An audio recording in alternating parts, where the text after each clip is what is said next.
a na-ejiri na ahụhụ anyị isi emere ihe emeso onwe onye shi eshi bịa na Amerịka ga-abụ ọgaranya wụ onye immigrant. Ụmụnne m, ọ fọrọ obere ka m dị ya n'ime olulu ebe m na-aga ọrụ iji na-ahaziri ndị ọdọ hospital ha na-arụrụ ndị ọzọ na-abụrụ maka onwe m. Ozugbo m na-asị mmadụ ị na-adị iche ndị menu ga-akpọte m masakesi anya sole ebe m nọ, Chineke nna wee napụta m. M banyere na data olulu ahụ, ụmụnne m, ọgwụ moto gara ịsọ ma sọt ya bụ ọkụ. Onye ihu na onyonyo ugbu agaghị m ịdị ndụ. Ekene dịrị Chineke. Ọtụtụ mgbe abanyere m na asidenti ruru asatọ ebe m na-agba 120 miles aga ọrụ na hospital. Nke kachasị njọ na emechaziri ndị inshọransị wepụzi aha m. Ihe na-emetụbeghị m kemgbe m kwụnyama moto mana Naịjirịa mana ebe a. Tupu m ebidozi ọrụ atọ m na-arụ ka elekwana m ihe ma ga-aga ụmụaka m abụọ nọ na kọleji. Ndị inshọransị ewefu aha m na inshọransị n'ihi na ọ nọ na otu gịnị orubedo otu afọ ma abala na asidenti ruru asatọ. Ọzọ Chineke meziri m ebere. Ndị menigwe mere m ebere nwezi inshọransị ike bịa sị mba na ọnọdụ m akọwachara ha ọnọdụ m dịtụ ọdụ ọrụ m na-arụ na m na-arụ ọrụ atọ ana m enweru awa atọ iji rahụ ụra. Inshọransị ndị nke ọzọ aga kpọbata ahụ na di m gaa tinye ahụ anyị na inshọransị anyị. Ụmụnne m, a na-ejikwa anya ọma ekpechere obi. Ọ bụ na mmadụ gị hụ ebe etinye shuga n'ọnụ ya si aga ịchọrọ otu aka ọha m Igbo ekene m ha si nke eshiri ya ziri aha m Dr. Rosemary awụ nwa afọ Igbo unu nwa onye Naijiria bi me na California mi na di m na ụmụaka m anọ. Anwụ na-ahụ maka mkpụrụ ọgwụ ahụ na m na obodo kemgbe afọ 14. Otu afọ taa gara aga ọnwa atọ ka m che o kwuru mgbogo n'ahụ bịa jụdo onwe m ajụjụ. Mmadụ ji eduru jụọ onwe ya ajụjụ. Asa m dịrị n'ime olulu ohi m moto asọmasọtụ agwala m onye nwụrụ anwụ. Oke na inshọransị ewefu aha na kedu ihe m ga-eme? Aga m anya ozi na moto na otu m gara dị yọng mbani n'ihi na ana m arụ night shift. M na-alọta ifu mgbe ụfọdụ mara ha acha paakị n'ụzọ ndị uwe ojii ajụọ m sị ịdịkwa ndụ dị nwụọna. Na-ajụ onwe m sị maka nwa Amerịka mbani ihe ga-agbanwe. Nga m nọ na-arụta ego ha akwa m ezigbo ego obi adị m ma enweghị m ezumike.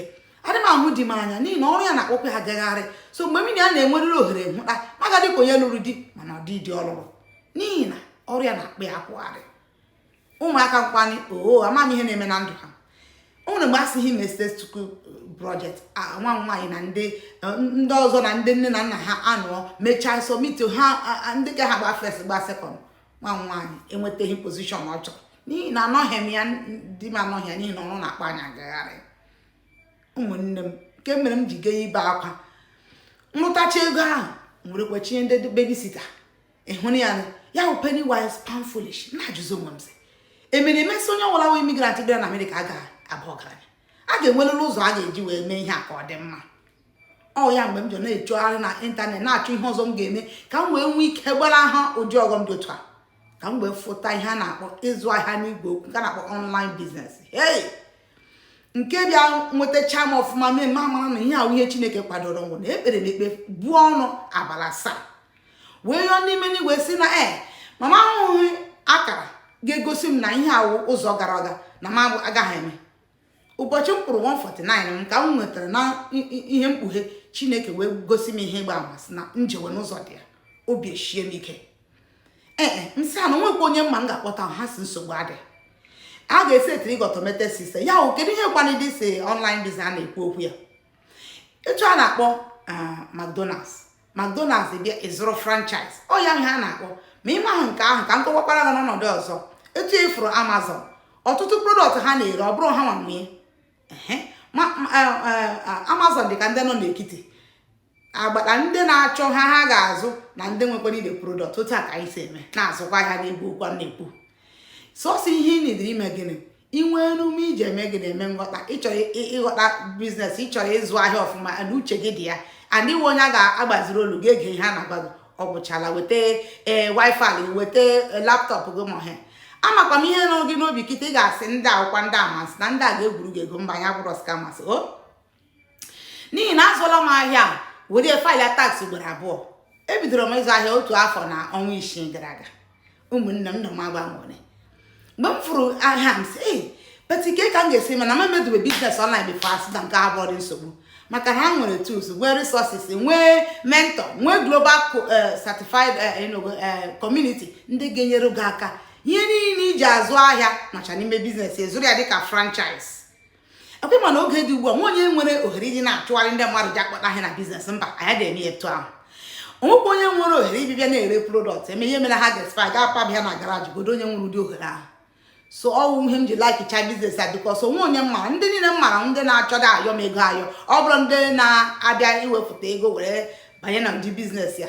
So onye mere Chineke jiri mere m ebere m na-enweta agamnihu n'ime business a n'ihi na automated system ha ga-esetiri gị ga na-akpọtara gị ndị mmadụ abịa kụziere gị step by step ihe niile nwere training everything resources nwecha ndị mentor nwee coach ndị ga na-agbasiri gị so ị need ha worried atọ nwa bụ Rosemary ga na-enyere gị aka na-agazi gị olu.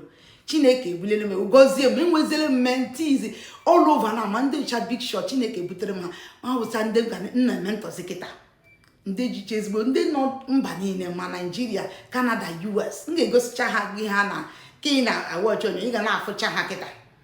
Ụmụnne m ịmakwa o nwere promo anyị just mecha kịta mụ abụ Rosemary lenu nwa Chineke nye m enweta award globally over 2,800 and something ka m wetara na this global context. Ụmụnne m no so they go make na ga na me make the 5 figures and I want am global certified coach Jehovah na ekene nwa bụ Rosemary ka echi o meziele mgbe ọrụ pharmacy adị m arụzi otu na arụ bifo ebula achala ma nga na arụzi contract ewefu achazi ọrụ pharmacy le nke ga machi schedule mi na di m na ụmụaka m ma nke m chọrọ nke ga-akwụ m ezigbo m họrọ ya m hapụrụ ihe ndị ọzọ lenu m nkịta na shinizi ọzọ mara Chineke. Ụmụnne m just lego ifu m otu afọ gara aga ma chọọ nwụtọ dịka onye stress gburu ọtụtụ n'ime anyị nwezi ohere a ga-eji welekọta ụmụaka lekote shiere ezinụlọ gị nri nwee ubi aṅụrị kọrọ akụkọ nwe ndị ji ala ọbara mgbalị. Ụmụnne m ndị Igbo pụtawa na unu anọkwala na ya mmiri ncha bụ unu n'anya. Ụmụnne m ifu ihe ịgbawa otu wiki ya gara aga na asign ọpụ mmadụ ruru 8 amakwa m ebe ndị a ọkwa otu isi afụ m na-ekwu otu ha dị otu aka a ga na-akpọtakwara gị mmadụ ma gị isorokwa anyị na-azụ ahịa. Ihe wụ the smartest way mmadụ nwere ike iji zụ ahịa n'Igbo okwu and I dị legit because afọ na-agwụ ewetara gị tax document ga-eji file ya tax so na-atụzila egwu m na-agwa gị onye Igbo kwunu gbara nso bịawa n'ụzọ gara ya lenu m nga m nọgbu emeghe ha ọdụ n'ụlọ m ịhụ ya nke a webe small office m lee ya ya ụlọ m enwecha mvi igosi chunu the whole house 5 bedroom apartment afọ gara aga afọ ruru anyị biele bụ almost 40 years or so anyị zụrụ ụlọ almost $1 million mgbe ahụ and even ka ha na-akpọgharị m sị ka ndị a na-azụ ahịa ka ha bịa zụrụ ụlọ ma ọ fọzụ otu a ka m kwụcha mortgage m credit card m akwụpụla m ọkwa business a nyere m aka. Ụmụnne m just legodi mmadụ asatọ anọ m sanyị ego ole m ga-eme eke agbago otu onye sanyị ị ga na-enwetacha ihe ebe $3,500 to $4,000 mana wit rank m nọ kịta m ga na-enwecha close to $5,000 n'ofu onye mana n'otu izu ka legodi mmadụ ole m sanyị ọpụ. Ụmụnne m ụzọ gara ebe a business adị stress dị m atọ. So ọrụ ma ihe ndị ahụ gwara gị ụmụ otu o si mepụta gị ma ọ bụ ịdịla ready ịgbanwe ndụ gị maka na mmadụ ga-agbanwekwere ndụ ya kwụ na Amerịka anyị bịa gị rụọ ọrụ ị ga-arụ ọrụ n'ikwukwere achọ m ka ịrụ n'ikwukwe nwanne m onye ọma na-ege m ntị ya ka m esi gị bịa ụzọ gara ya ebe a na ị ga-ahụta ebe a si book na ma ole mmụọ bọtụ ma ọwụ sign up nke ọla enwere ebe ahụ na this video ị na-ele kịta biko tinye aka ebe ahụ tinye first name gị last name gị email gị na phone number gị ka m richie gị m ga-edokwa email m ebe a na phone m ga-edowe website na phone number m ebe a ka ị were ichikwe m onye ọma na-ege m ntị ịsanicha ọkụ ọ beghekwa ebe ahụ gakwa je eme gịnị click here and join now ịkwụọ access fee $149 a ga-enyechikwa gị ego gị azụ ọrụ ma ilecha anya na ọ bụrụ ihe ị chọrọ nsogbu adịghị ya a ga-enyeghachi gị ego gị azụ ịkwụ $149 ihe ị ga-eji $149 ahụ enweta bụ gịnị ị ga-enwe access to me nwa eduru ala mara ihe wu nsogbu mara ka business a ga-eji ewere nyere gị aka nke ọzọ ị ga-ama the kind of product anyị na-ere mara the compensation package anyị nwere and nke ịtọ isoro na global supportive community afụ ihe a na-eme m ga-afụ gị n'ime udo dịkwara Igbo kelee zuolo